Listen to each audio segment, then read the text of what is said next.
नमस्कार, आप देख रहे हैं कुरुक्षेत्र मीडिया। मैं हूं राजेंद्र स्नेही। आज हम बात करेंगे कुरुक्षेत्र लोकसभा संसदीय क्षेत्र की। लोकसभा चुनाव 2024 का काउंटडाउन स्टार्ट हो गया है। चुनाव में अभी वक्त है, परंतु सियासी हलचल जो है वो बढ़ गई है। आम आदमी पार्टी और कांग्रेस गठबंधन ने सीट बंटवारे की पहल कर दी है। कुरुक्षेत्र लोकसभा संसदीय क्षेत्र सीट आपके खाते में आई है। अब नजरें लगी हैं जेजेपी और बीजेपी गठबंधन में। क्या आम आदमी और कांग्रेस पार्टी के बाद जेजेपी बीजेपी में सीट बंटवारा होगा, या फिर किस तरीके से जेजेपी बीजेपी लड़ेंगे, उनकी रणनीति क्या होगी? इसके साथ ही कांग्रेस आपके सीट बंटवारे के साथ कुरुक्षेत्र लोकसभा संसदीय क्षेत्र से आम आदमी पार्टी का उम्मीदवार कौन होगा, इस प्रकार की भी चर्चा आम है। अगर बात करें दावेदारों की, तो दावेदारों में हर वर्ग से अलग अलग बिरादरियों के नए पुराने दावेदार सामने आ रहे हैं। अगर बात करें आम आदमी पार्टी के टिकट के सबसे प्रबल दावेदारों में लोकल और बाहरी के मुद्दे भी जोड़कर लोग चर्चा कर रहे हैं।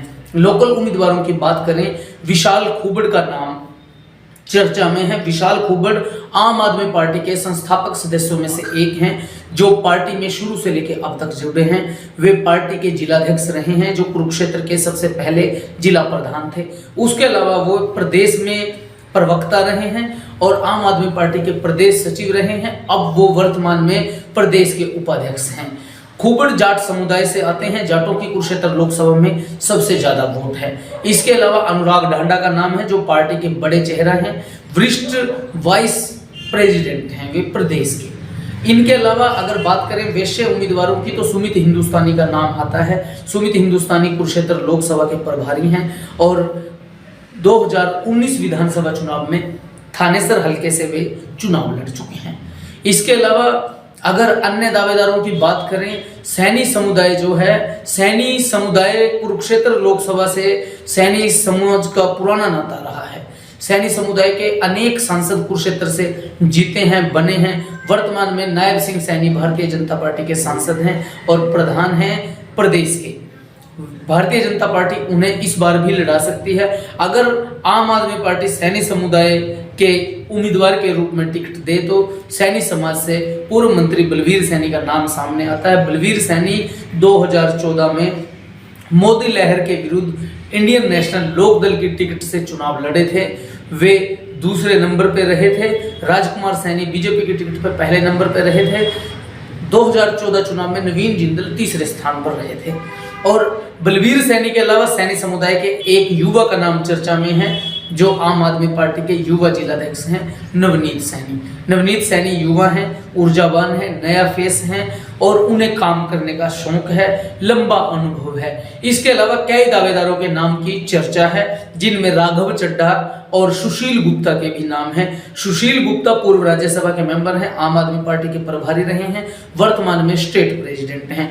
सुशील गुप्ता वैसे टिकट बांटने वाले हैं, पर कुरुक्षेत्र से वे पार्टी के उम्मीदवार हो सकते हैं। अगर सुशील गुप्ता चुनाव लड़ते हैं, सुशील गुप्ता आम आदमी पार्टी के प्रदेशाध्यक्ष हैं और उधर भारतीय जनता पार्टी अगर नैब सैनी को उतारती है, तो यहां मुकाबला रोचक होगा, क्योंकि दोनों दलों के प्रदेशाध्यक्षों के बीच में जोरदार टकराव देखने को मिलेगा। गुप्ता की एंट्री से कुरुक्षेत्र लोकसभा संसदीय क्षेत्र जो है एक बार फिर हॉट सीट बनती नजर आएगी और कुरुक्षेत्र का रण जो है, यहां मुकाबला रोचक होगा और महाभारत बड़ी दिलचस्प होगी। कुरुक्षेत्र मीडिया आपको अवगत कराता रहेगा कुरुक्षेत्र लोकसभा संसदीय क्षेत्र के इन समीकरणों से और कुरुक्षेत्र लोकसभा में चल रहे इस घमासान के बारे में। खबरों में बने रहने के लिए देखते रहिए कुरुक्षेत्र मीडिया। नमस्कार। आम आदमी पार्टी और कांग्रेस में सीट बंटवारे के बाद हरियाणा की राजनीति दिलचस्प हो गई है। कुरुक्षेत्र लोकसभा सीट आपके खाते में आई है। आप और कांग्रेस में सीट बंटवारे के बाद अब नजर जेजेपी और बीजेपी गठबंधन पर है। क्या जेजेपी बीजेपी एकजुट होकर लड़ेंगे? अगर हाँ, तो जेजेपी को कौन सी सीट मिलेगी? इस वक्त कांग्रेस आप गठबंधन ने सीट बंटवारे की पहल कर दी है, पर कुरुक्षेत्र के रण में आप किस महारथी को उतारेगी, इसको लेकर भी लोगों में चर्चा शुरू हो गई है। 2019 में आप और जेजेपी ने गठबंधन में चुनाव लड़ा था, परंतु अब आप कांग्रेस गठबंधन और बीजेपी जेजेपी गठबंधन पर सबकी निगाह है। क्या इस बार हरियाणा में आप कांग्रेस गठबंधन बनाम बीजेपी जेजेपी गठबंधन होगा?